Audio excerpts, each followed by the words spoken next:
Welcome to WhiskyCast, cask strength conversation featuring news and interviews from the world of whiskey. I'm Mark Gillespie. This is episode number 1061 for June 16th, 2024. Coming up in a few minutes. It's just unbelievable being a part of this industry and being a member of the big Bourbon Trail. I mean, when your distillery is on the same T-shirt with Wild Turkey and Heaven Hill and Maker's Mark, and we just started this thing 10 years ago, it's just unbelievable.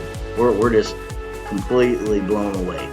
Dr. Pat Heist and his business partner, Shane Baker, went from being in a Kentucky rock band together to building Ferm Solutions, a fermentation consulting company that works with distilleries around the world. They then took what they learned and built Wilderness Trail Distillery, which they sold to Campari about a year and a half ago. I'll talk with Pat Heist about what makes Wilderness Trail unique, as well as that origin story. By the way, he still plays in a band. That's just ahead on WhiskyCast In-Depth, along with the What I'm Tasting This Week department, Behind the Label, and much more. The news is next on this week's WhiskyCast. And now, a message from Robin Redbreast. A pair of socks, a book, some suspect ties, a compact toolkit. Oh, another book. And a shaving kit. Actually, I could do with that. But anyway, sometimes you've got to take things into your own hands. Go on, treat yourself. Happy Father's Day from Redbreast, proud sponsor of WhiskyCast. Gabriel Cardarella from Brewers here, friends. The U.S. Open Championships coming up in June at Pinehurst's iconic No. 2 course. This prestigious event has seen many legendary moments, including one featuring the Brewers' 19-year-old Champions Edition. More on that coming up. Let's get started with the week's news. It's brought to you by the Dalmore. Suntory Global Spirits is planning a massive expansion at Laphroaig Distillery on Islay. This project has been in the works for several years, and plans have now been submitted to Argyll and Bute Council for approval. The plan calls for the existing visitor center to be demolished and relocated to a new building, restoring the original ground floor of the malting building and going from 7 stills to 11. The project will be done in phases over the next several years and will also include a new maturation warehouse devoted specifically to barrels from nearby Bowmore Distillery, which is landlocked and has no room for expansion of its own. The whiskey auction market is struggling. That's according to a new report from the investment firm Noble & Company. Its latest Whiskey Intelligence report looks at the first 4 months of the year and notes that broader economic pressures made it, quote, notably challenging for the secondary market. Auction volumes were off by 30% compared to a year ago, and the average price per bottle fell by 8%, with significant declines in higher price brackets. The report concludes by stating there is no sign of any recovery in the auction market yet. The John Barleycorn Awards announced its spring competition winners this week. Among the highlights, Buzzard's Roost Toasted American Oak Bourbon was named the best bourbon. Stranahan's Sherry Cask was named Best American Single Malt. Angel's Envy Cask Strength Rye was named the best rye whiskey. And Jack Daniel's 10-year-old batch number 3 was named the best Tennessee whiskey. We have a link to the complete list of award winners in the show notes for this episode at whiskycast.com. Former Brown-Forman CEO and Chairman William Lee Lyons Brown, Jr. passed away this week. He was the great-grandson of Brown-Forman founder George Garvin Brown and served as CEO from 1975 to 1993 and board chairman from 1983 through 1995. He also served as U.S. Ambassador to Austria during the George W. Bush administration. Brown was 87 years old. New releases to mention this week. Old Forester has released a new batch of President's Choice bourbon. It's the largest President's Choice release in Old Forester's history, with several single barrels in the release. It's available online and at the Old Forester Distillery in Louisville while supplies last for $225 a bottle. Wild Turkey is releasing a special 15-year-old Russell's Reserve bourbon. It'll be available at select retailers in the U.S. and Asia starting July 1st, with a recommended retail price of $250 each. Widow Jane Distillery has released Baby Jane Bourbon. It's distilled using a unique heirloom corn strain developed over a decade of growing corn in upstate New York from Bloody Butcher and Wapsie Valley yellow corn. The two strains cross-pollinated to create Baby Jane corn. The bourbon is 4 years old and will be available nationally for around $50 a bottle. Coors Spirits has released the first Blue Run bottlings of 2024. The Flight Series 2 is a 6-whiskey micro-batch collection of Blue Run's high rye bourbon. Each of the 6 bottles in the collection is available for around $120 each. And from Scotland, Lag Distillery's first releases are now available. The Kilmorey and Corey Cravey editions come from the Isle of Arran, where Lag opened in 2019. The Kilmorey is matured in first-fill bourbon barrels, while the limited Corey Cravey edition is finished in Oloroso sherry hogsheads. In the U.S., the Kilmorey will sell for around $75 a bottle, while the Corey Cravey will carry a recommended retail price of $99.99 a bottle. And finally, it's Father's Day, and Woodford Reserve Master Distiller Elizabeth McCall gave her dad a special Father's Day treat recently. She and Tim O'Neill spent a day at the distillery picking casks for a special Father's Day bottling. They wound up batching together 7 different 2-barrel blends for the release, which is available at the distillery or the Woodford Reserve website while supplies last. You can keep up on the latest whiskey news all week long at whiskycast.com or in the WhiskyCast community app. The news is brought to you by the Dalmore. Hello, Richard Patterson here, Master Distiller, Master Blender for the Dalmore. You know, whenever the team and I are in the world sharing our exceptional single malt, we like to keep in touch with Mark Gillespie and the latest news from WhiskyCast.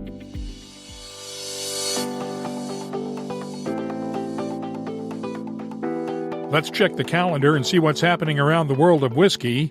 Uncle Nearest founder Fawn Weaver kicks off her Love and Whiskey book tour Monday with a flying book tour. She'll be at airport bookshops in Nashville, New York, New Orleans, Atlanta, and Newark. Tickets are still available for her events in Atlanta on June 21st, Chicago on the 25th, Birmingham, Alabama on the 27th, Indianapolis on the 29th, and at the Nearest Green Distillery in Shelbyville, Tennessee on June 30th. Waterford Distillery hosts its annual festival day June 29th in Waterford, Ireland, and July 6th brings the Bristol Whiskey Festival in Bristol, England. If you're organizing a whiskey event, let us know about it. We'll add it to the calendars at whiskycast.com and in the WhiskyCast community app.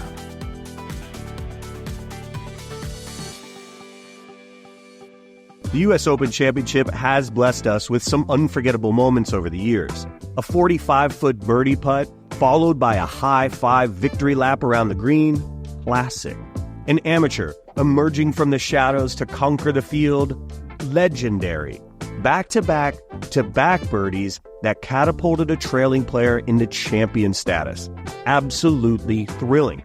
And then there's that magical moment when you first try the Dewar's 19-Year-Old Champions Edition, released each year to celebrate the tournament. For any true whiskey aficionado, it's a crowd-goes-wild experience. This year's Champions Edition is double-aged and then extra matured in rye casks, delivering a profile as smooth and refined as a par 4 Eagle. You'll savor notes of pear, heather honey, and peppery spice with a dusting of cocoa powder and cinnamon. Seek it out. Watch the U.S. Open from June 13th to 16th and create your own unforgettable moment with the official Scotch whiskey of the U.S. Open Championship, Dewar's. Please drink responsibly. Copyright 2024, Dewar's Blended Scotch Whiskey, 46% alcohol by volume. WhiskyCast In-Depth is brought to you by Lagavulin and the Classic Malts lineup. Wilderness Trail Distillery made headlines in the fall of 2022 when founders Dr. Pat Heist and Shane Baker sold a 70% stake in the distillery to Campari for $420 million, with an option to sell the remaining 30% in 2031, putting the value of the distillery at $600 million. Heist and Baker founded Wilderness Trail as an offshoot of their fermentation consulting business, Ferm Solutions, and what started out as a small-scale distillery quickly grew through contract distilling into one of the largest bourbon distilleries in the world. I talked with Pat Heist on a Zoom call this week to get the story behind Wilderness Trail. I want to start by getting your background because it's a very interesting and eclectic background. You started out in a rock band, right? Well, I mean, if you look at the genesis of Wilderness Trail, as well as our other company, Ferm Solutions, the beginning of that was the rock band with my business partner Shane Baker and I. We had a rock band I was actually in graduate school at the time. He's a mechanical engineer and was actually doing some work in the venture space.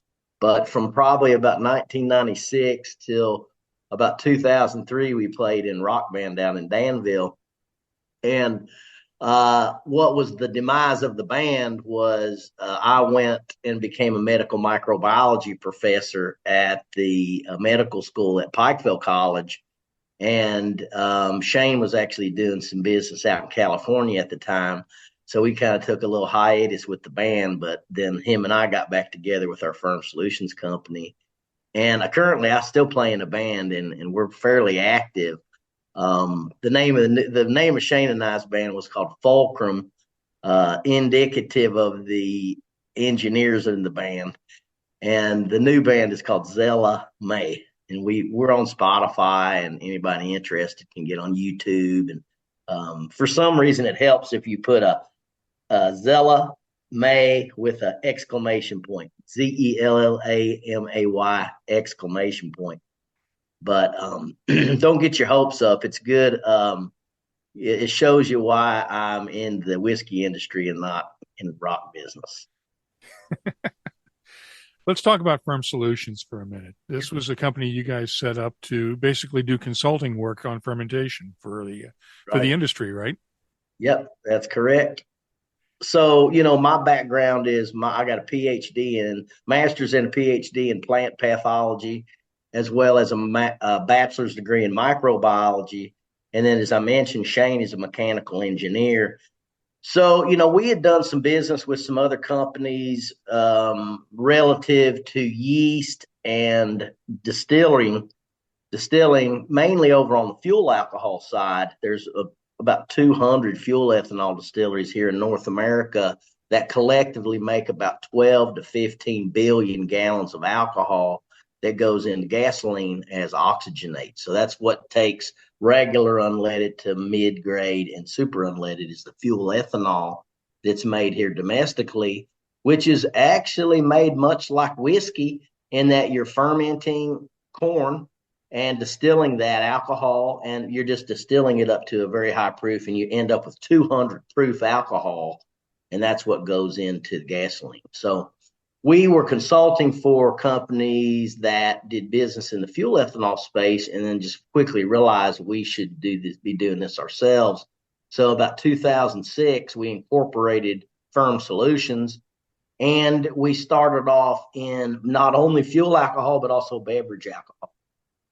And little by little, we've amassed a customer base of about 600 different distilleries, breweries, hard seltzer producers. Most of our bread and butter for that company is in alcohol-based spirits and fermented beverages, beer, wine, hard seltzer, etc. But we also do a kind of a smattering of business in non-alcoholic fermented beverages like kefir, kombucha, studying the microbiology of the yeast and the bacteria in there. And then we also do a little bit of, soy sauce, sauerkraut. We had a project a few weeks ago. A guy was making menma, which is fermented bamboo shoots that you put into ramen. So you just never know what's going to come across the desk at Ferm Solutions. But it's given us a wide breadth of knowledge. How do you make, some of the best experts in bourbon couldn't tell you how to make scotch or what the difference between Scotch, Irish whiskey, and bourbon is, much less how do you make beer and hard seltzer versus bourbon or rye whiskeys or single malts, and then you go around the world to, tequila producers, rum producers, even like Irish moonshine.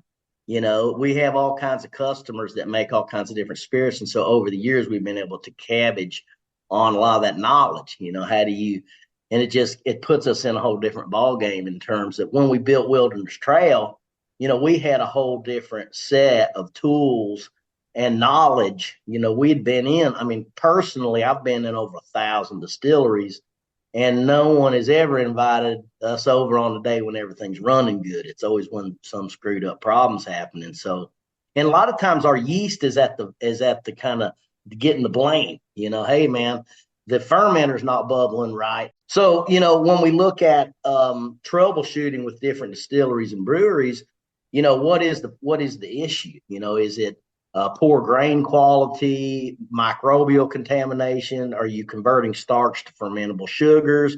There's a lot of different issues. And when you consider sour mash versus sweet mash, sometimes those problems can be circular when you're recycling material from one batch to another. And so, we've just amassed a knowledge base of, like I said, we help beer producers. Just today, I've probably fielded 6 calls from 6 different distilleries and breweries with different questions, So you add that up over the last 20 years and, you talk to some of the most, experienced master distillers in the business, and they might see what we see on a daily basis or a weekly basis throughout their entire careers in some cases, because you just don't experience serious problems at distilleries every day. And that's why a lot of times they're not equipped to deal with those issues. Why are they calling us? Because we deal with these issues regularly, and it's almost like if you drive a piece of crap car, you hear a certain sound and oh, I know what that is. I used to drive a piece of crap car too, so I know how to diagnose car problems.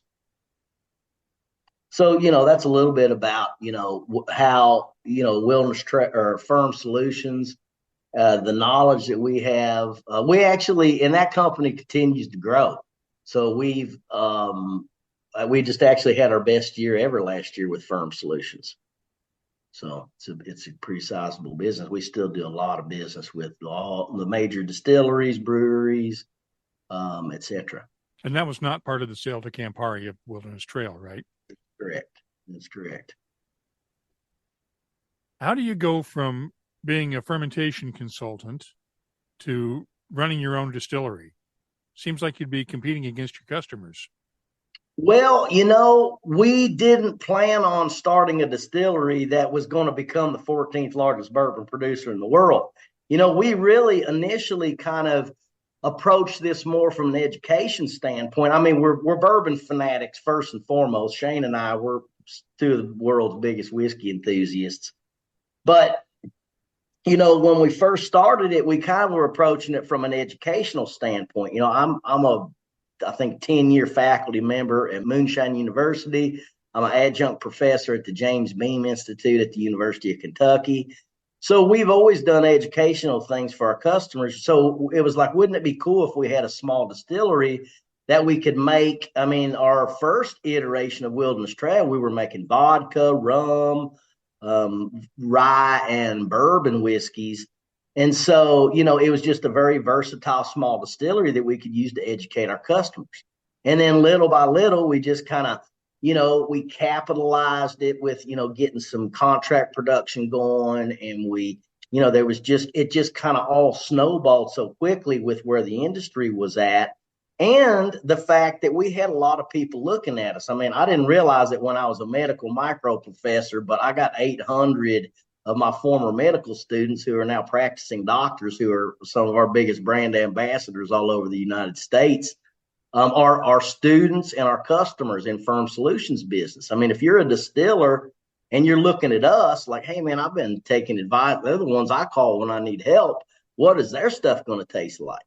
So I think we've got a very large organic following that kind of includes a lot of those people who we've done business with. And we're always, that's another advantage. This is a pretty open business, at the retail level. And, we see some, different type of approach to it. But at the production level, we're all good friends. A lot of the people who, whether they're our customers or not, we're good friends with them. And when we were into 6-month-old or 1-year-old whiskey, we had the opportunity to call these people and like, can we come over and taste your all stuff? And then we tasted theirs, like, oh, good, theirs is no good too. We're on the right track. Until it gets to be a certain age, you just really don't know where it's going to go. And so having these relationships has really helped foster a lot of, help in the process. And, anytime, even though we had 10 years plus of great experience in the industry, you don't know what you don't know. So starting our own distillery, we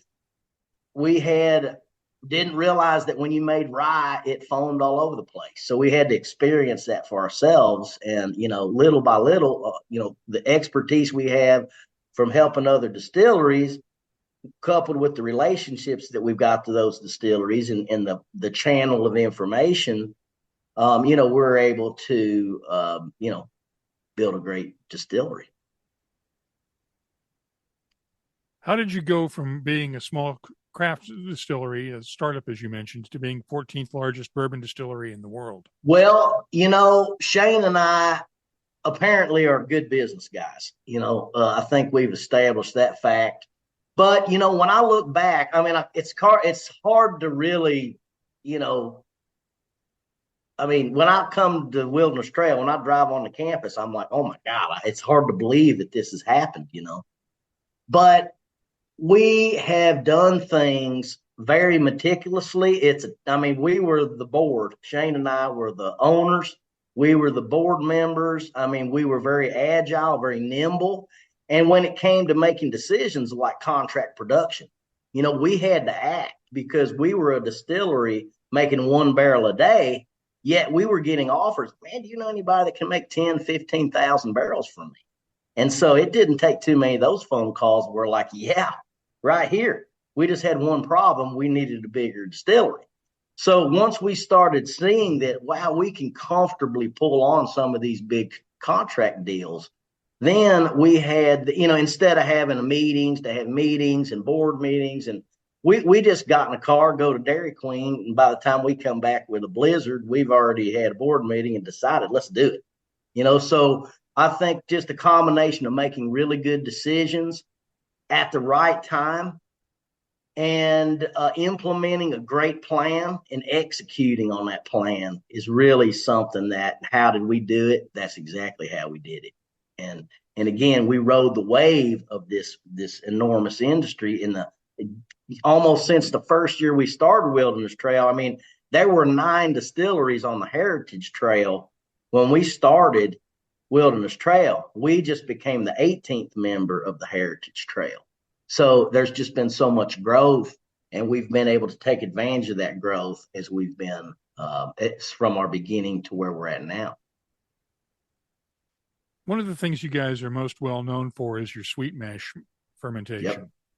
Explain how that works, because a lot of people are familiar with sour mash, but explain the difference between the two and why sweet mash works for you guys. Yeah. So sour mash is where when you're making the mash, you're mixing the milled grain, your corn, rye, malted barley, corn, wheat, and malted barley, whatever the case may be. You're mixing that together with hot water to make the mash. So in a sour mash factory or sour mash distillery, you basically displace a portion of that water with liquid left over from a previous distillation.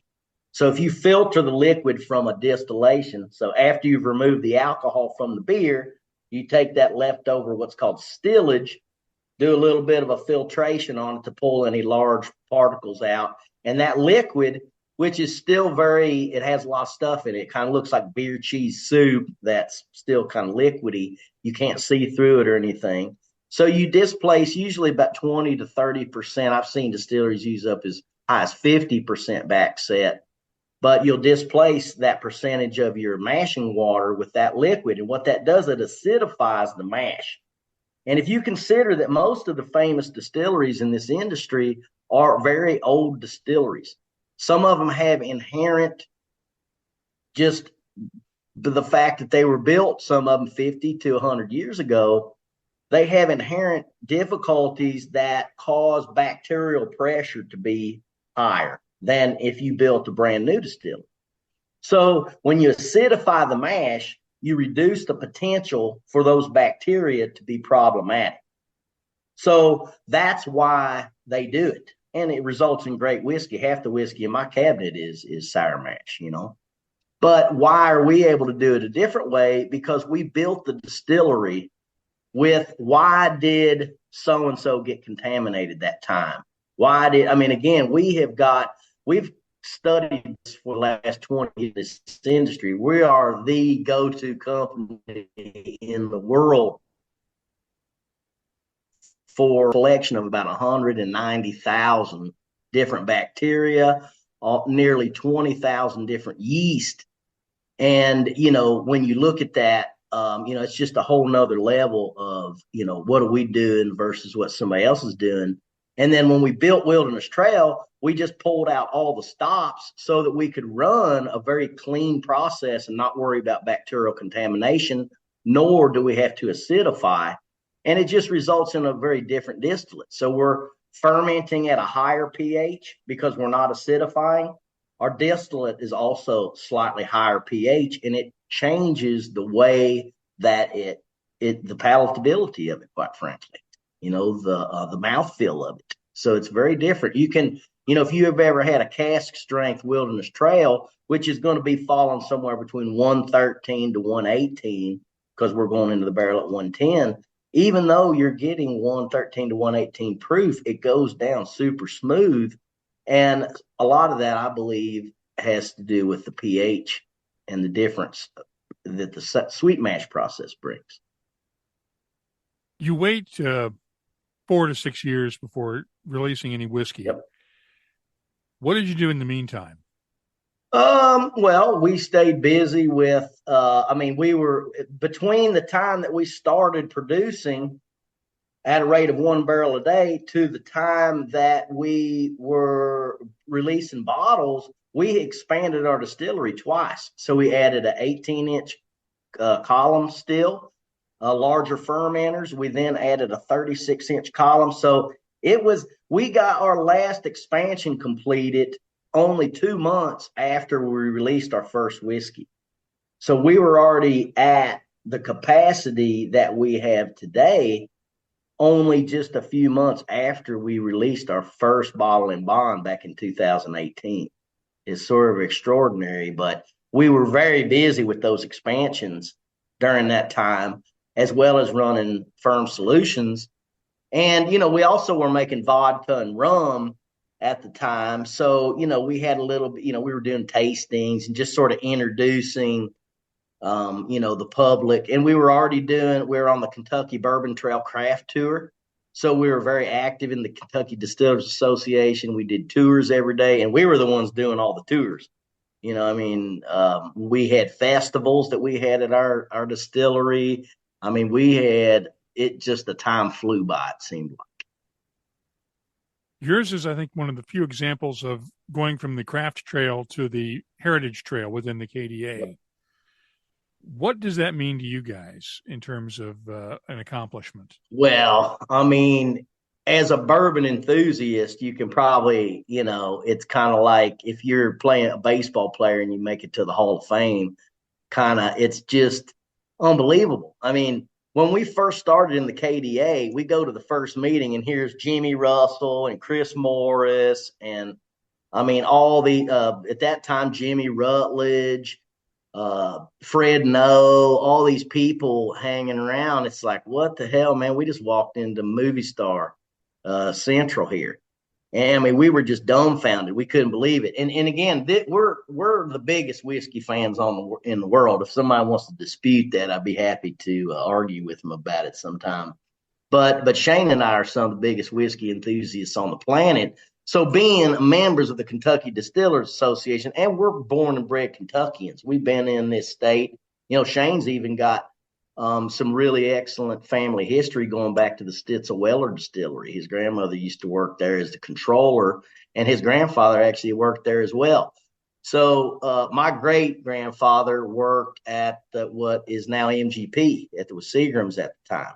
So, we've got a little bit of family history, and, it's just unbelievable being a part of this industry and being a member of the big Bourbon Trail I mean, and when your distillery is on the same T-shirt with Wild Turkey and Heaven Hill and Maker's Mark, and we just started this thing 10 years ago, it's just unbelievable. We're just completely blown away. About a year or so ago, you made the decision to sell to Campari. Why?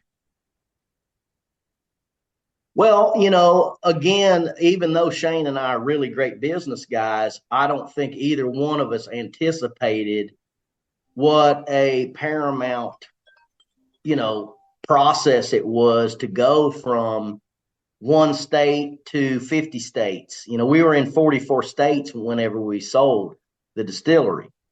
And, you know, that was kind of one thing. We just needed help. You know, we're running this business. We've always been lean and mean. And so we tend to run, hey, let's wait till everybody's ready to drive themselves crazy before we hire that next employee. So we were always working, you know, everybody like crazy. And so having a partner that already has some of the, and we're also learning the ropes of the 3-tier system. You know, how do you know, distribution, retail. And so we just reached a point very quickly that it just made sense to pull on a partner, and Campari really checked all the boxes for what we were looking for. And, you know, we've been able to establish a really nice partnership to where we're in even more states now. We got more support. We've got an excellent global distribution network. And, you know, we've got plans to start, you know, hitting some different, you know, Asia and some other places that we're not already in, as well as, you know, continue to grow our business in Europe and other countries. So that's kind of why we did it. How much of the day-to-day do you still do now that you've sold? You know, Shane and I had already sort of, you know, one thing about our organizations, Ferm Solutions as well as Wilderness Trail, we are stacked with the best people. And we were able to do that with our relationships in the industry. I mean, we've probably had 85 different interns from Santer College, University of Kentucky.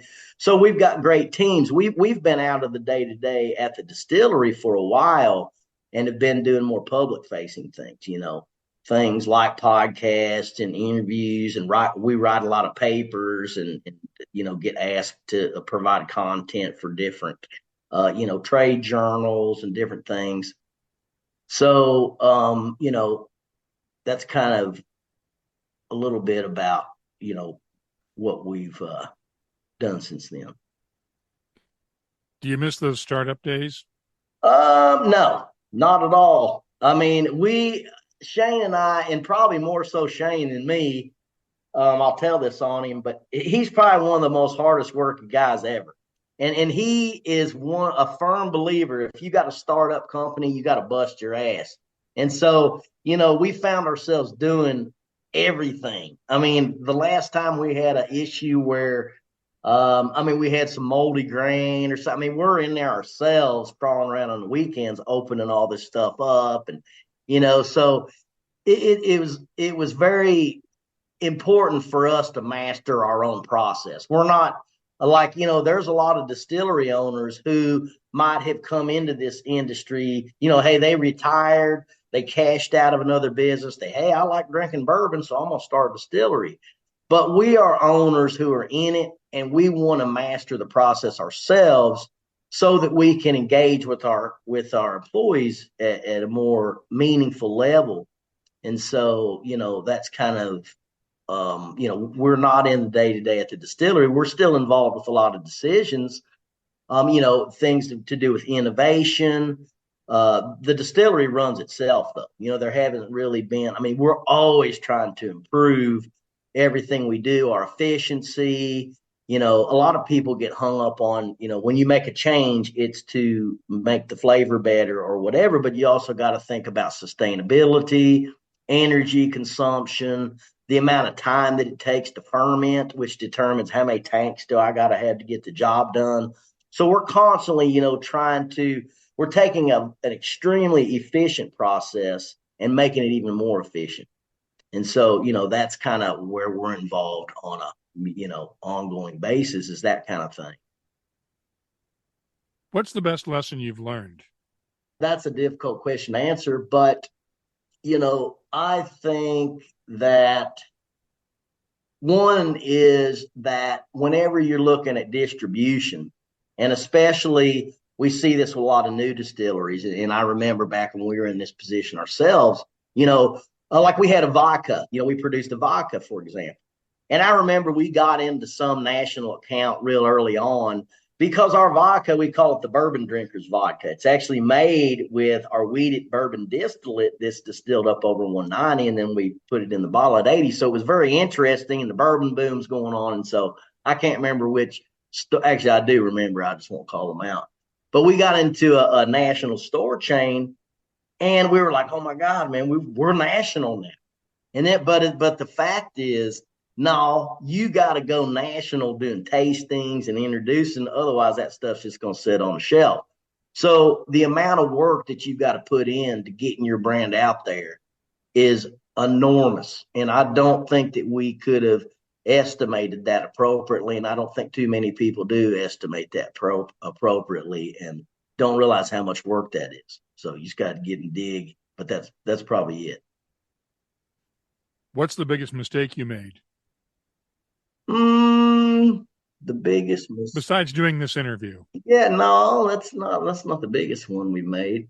Let's see, the biggest mistake we've made. Well, I'll tell you that I'll tell a little tale on ourselves. This didn't result in any major failures or anything, but it's kind of funny, and it sort of pokes fun at, when you look at somebody. I mean, when we came into this, we were very headstrong because we had over a decade of great information, knowledge, data, experience in multiple distilleries. So we took delivery of our 200-gallon Vendome pot still, which was very unique because it actually is a copper pot that sets down into a water bath. And then we heat the water bath, and that's what heats the mash. So we were filling that water bath with water. There's an inlet to put a hose, and then there's a pressure relief mechanism on there. So we hooked the hose up, turn the water on, and, so many minutes later, we go back to the thing, and it wasn't full of water. And we're like, why doesn't this thing have water in it? And we opened the manway of the pot up, and the whole bottom of the pot still had been pushed up. So we literally broke our pot still before we ever even used it, which is an example of you don't know what you don't know. We knew everything there was to know about distilleries in general, but actually running a still and that kind of still, that's almost a one of a kind. You don't see too many pots that set within water baths, and the water baths are heated. Usually the electrodes go straight into the beer. So, just that's probably one example of some tomfoolery that we engaged in that had to call Vendome, hey guys, we broke our still. What'd they say when you told them that? They were pretty cool about it. They came down and got it, took it back. That's another great thing and great example about it. If you're here in the United States, it's great to have a still builder that's here in the States where you're not sending your equipment overseas for repair. So they got it. A couple days later, we had it back, and we were back in business. So no harm, no foul.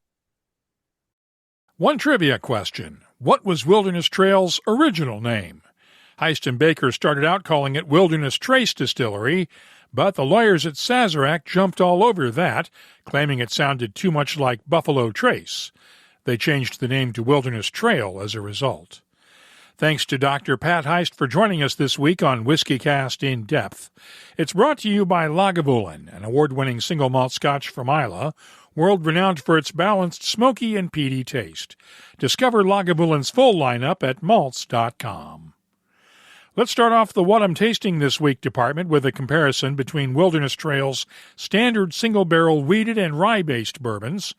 Both are bottled in bond at 50% ABV, and the sweet mash process gives the rye-based bourbon a fruity and floral nose with touches of red apples and cocoa powder. The taste is creamy and thick with good spices and notes of molasses, brown sugar, and dried fruits. The finish is long and smooth with lingering spices, and I'm scoring it a 93. On the other hand, the wheated bourbon has a touch of star anise on the nose, along with honey, vanilla, and a hint of lemon zest. The taste is slightly tart with a hint of citrus, white pepper, honey, and vanilla.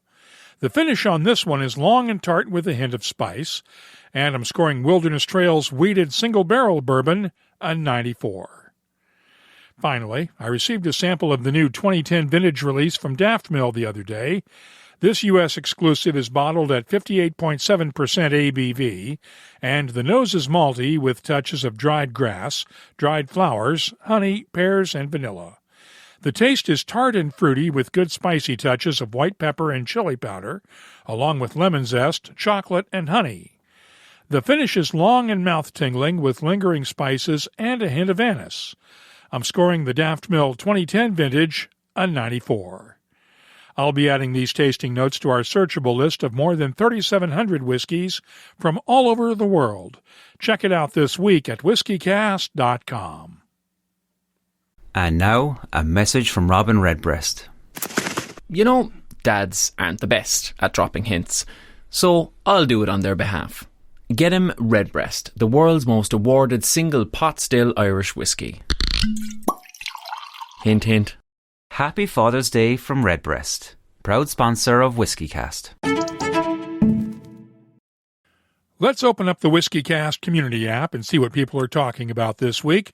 Our community segment is presented by Waterford Whiskey. After I posted the news about Laphroaig's expansion in the app this week, Rick at the Whiskey Zone assumed the worst. He wrote, "Oh no, they're going to change it from a classic, charming, historical Islay distillery that is fun to visit into another modern whiskey Disneyland that'll cost $300 to visit. Even as a long-standing friend of Laphroaig, you can count me out." And the Tracer Bullet replied with this, "I really hope that doesn't happen. I have visited twice and thought it was great the way it is. Guess I need to go back before it all changes." I haven't had a chance yet to taste Bunnahabhain's Fagile 14-year-old ruby port cask finish yet, but Steve W. has, and he posted this in the app. Tasting and enjoying the new 14-year-old Bunnahabhain Fagile 24 bottling obtained through the good folks at the Whiskey List, weighing in at 58.7% ABV, and despite being finished in ruby port casks, it feels like a sherried dram to begin with. Sweet red berry fruit and dark chocolate, a little oak spiciness, a nice finish. Water adds a little oiliness and mouthfeel, a very pleasant dram indeed. Thank you for sharing that, Steve. I'm looking forward to trying it for myself. And if you have something you'd like to share with whiskey lovers around the world, download the free WhiskyCast community app and join the conversation. You'll find it in your app store. You can also find us on X, Threads, Instagram, and Facebook at WhiskyCast, and the email address is comments@whiskycast.com. Our community segment is presented by Waterford Whiskey on the web at waterfordwhiskey.com.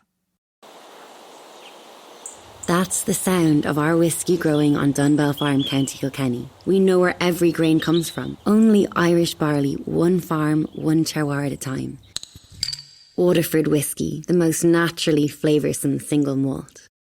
Let's close out the show now with Behind the Label, our look at the history, science, and people who make whiskey unique.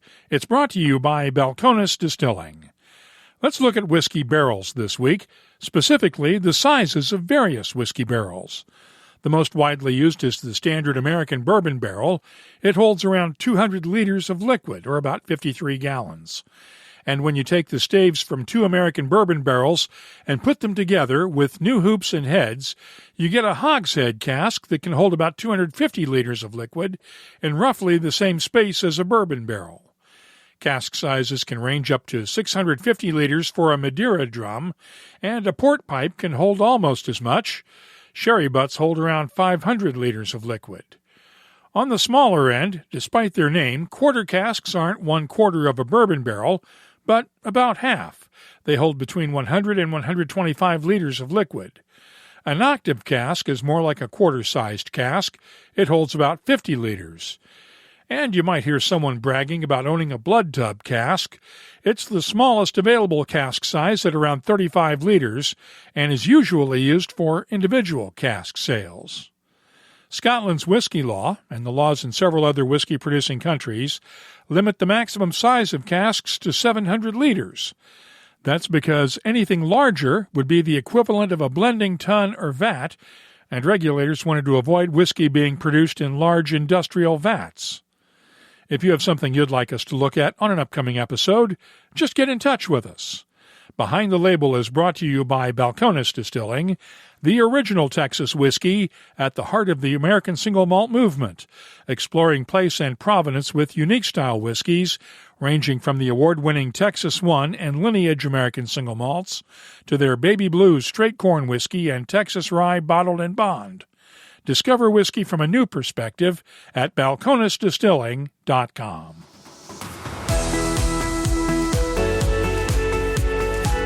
That's all for this episode of WhiskyCast. You'll find links for the stories in this episode in our show notes at whiskycast.com. That's also where you'll find the latest whiskey news, my tasting notes, the calendar of events, the whiskey photo of the week, and a complete archive of past episodes going all the way back to 2005. Get in touch with us on X, Threads, Instagram, and Facebook at WhiskyCast, or you can use the WhiskyCast community app.